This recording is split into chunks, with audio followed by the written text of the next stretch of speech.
இன்றைக்கி நம்ம வீட்டில் கோழி தான் அடைக்க போகிறோம். அதுக்கு வந்து 13 முட்டை, காஞ்ச மிளகா எல்லாமே எடுத்துகிட்டு போய் ஒரு சாஞ்சட்டியில் மண்ணள்ளி போட்டு அதில் வந்து 13 முட்டையுமே அடுக்கி வச்சுட்டேன். பாருங்கள், இந்த மாதிரி அடுக்கி வச்ச பிறகு காஞ்ச மிளகாயை சுற்றி போட்டேன். அதுக்கப்புறம் நம்ம குறுக்கோழியை பிடிச்சிட்டு வந்து இந்த மாதிரி கூட்டுக்குள்ளே அடைச்சி வச்சிட்டேன். அதுக்கப்புறம் கோழி ரொம்ப நேரமாக முட்டையை பார்த்துக்கிட்டே இருந்துச்சு. அதுக்கப்புறம் ஏறி உட்காந்து நல்லா அழகாக முட்டையெல்லாம் உள்ளே இழுத்து வச்சுக்கிருச்சு. இந்த மாதிரி பாருங்கள். அப்புறம் நல்லாவே ஃபுல் முட்டையை உள்ளே இழுத்து வச்சுட்டு அடகாத்துருச்சு. அடுத்த நாள் காலைல வந்து நான் இறக்கி விட்டு அதுக்கு வந்து சாப்பாடு தண்ணி எல்லாமே வச்சு நல்லா சாப்பிட்டு மண்குழி எல்லாம் போட்டதுக்கப்புறம் எடுத்துகிட்டு போய் கூட்டுக்குள்ளே விட்டுட்டேன். அதுக்கப்புறம் கொஞ்ச நாள் கழித்து பார்த்தா கோழிக்கு பேன் வந்துருச்சு. அதுக்கப்புறம் அதுக்கு வந்து யூடியூப்பில் பார்த்தேன், எருக்கலையில் விளக்கெண்ணையை தடவி கோழி பக்கத்தில் வச்சிட்டோம்னா அதில் வந்து பேன் ஃபுல்லாக ஒட்டிக்கிறோம்னே. அதுக்கப்புறம் 10ஆவது நாள் கேன்ரிங் பண்ணி பார்த்தப்போ 13 முட்டையில் 2 முட்டை மட்டும் கருக்கூடி இறந்துருந்துச்சு. அதெல்லாம் எடுத்து போட்டேன். அதுக்கப்புறம் 19ஆவது நாள் காலையில் ஒரு கோழி குஞ்சு பொரிச்சிருந்துச்சு. ஆசைப்பட்ட மாதிரியே கழுத்தறுத்தான் பொரிச்சிருந்துச்சு. அதுக்கப்புறம் நிறைய முட்டை மூக்குத்திருந்துச்சு. அதுக்கப்புறம் ஒவ்வொரு குஞ்சாக பொரிக்க ஆரம்பிச்சிட்டாங்க. மொத்தமாகவே 11 குஞ்சு பொரிச்சிருந்துச்சு.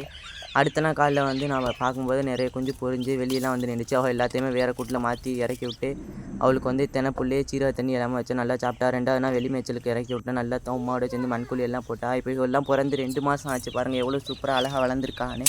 வீடியோ பிடிச்சிருந்தா லைக் பண்ணுங்கள், சேனலுக்கு சப்ஸ்கிரைப் பண்ணுங்கள். தேங்க்யூ.